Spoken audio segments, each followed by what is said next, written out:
Pulis sok ni bisma kerei, abo ni bagini BJP ni neta rok ni mungi hingke kes jasa kya.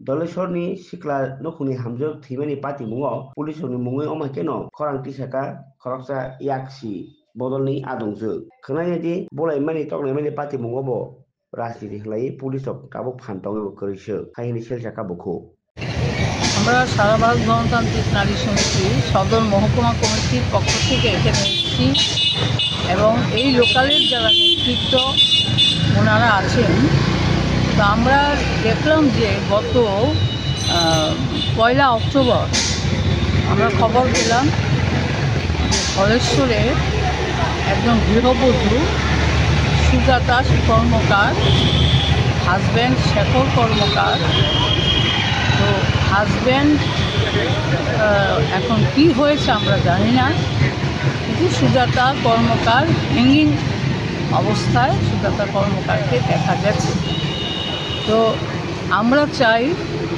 এটা সুষ্ঠু তদন্ত হোক police প্রশাসনের কাছে বলবো যে কেন এই ঘটনা হঠাৎ করে ঘটল সেই বিষয়টা দেখা এবং যারাই দোষী সাব্যস্ত হবে তাদেরকে কঠোর শাস্তি দেওয়ার জন্য আমরা বলবো।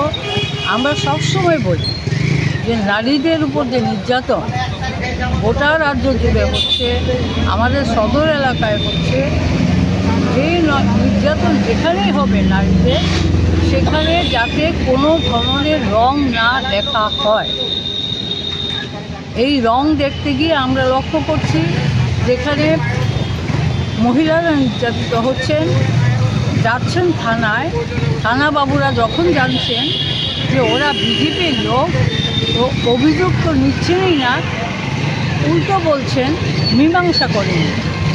তো যার বাড়িতে লোকটা গেল, মহিলাটা গেল, সেই বাড়ির অবস্থাটা কী হতে পারে? তো পুলিশের তো এটা করার কথা না। পুলিশ তো আমরা জানি মেরুদণ্ড সোজা করে চলার কথা পুলিশের, কিন্তু আজকে পুলিশ একটা অংশ প্রায় মেরুদণ্ডহীন হয়ে পড়েছে। তাদের বাড়িতে তো লোকজন আছে, মা আছে, স্ত্রী আছে, বোন আছে, সেই জায়গায় দাঁড়িয়ে পুলিশ কেন নিরপেক্ষ ভূমিকা নেবে না? আমাদের রাজ্যের পুলিশ তো কালাস্কার্ত পুলিশ বামফ্রন্ট আমলে ছিল।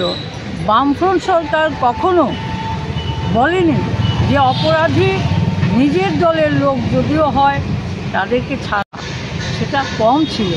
এখন দারুণভাবে বৃদ্ধি পেয়েছে।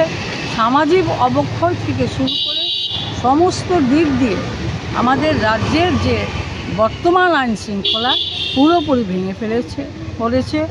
তার জন্য আমরা বলবো রাজ্যের আইন শৃঙ্খলা, নারীদের নিরাপত্তা এই সংক্রান্ত বিষয়ে পুলিশ প্রশাসনকে আরও দৃঢ় ভূমিকা গ্রহণ করতে হবে। সেখানে কোনো রাজনৈতিক রং যাতে না দেখা হয়।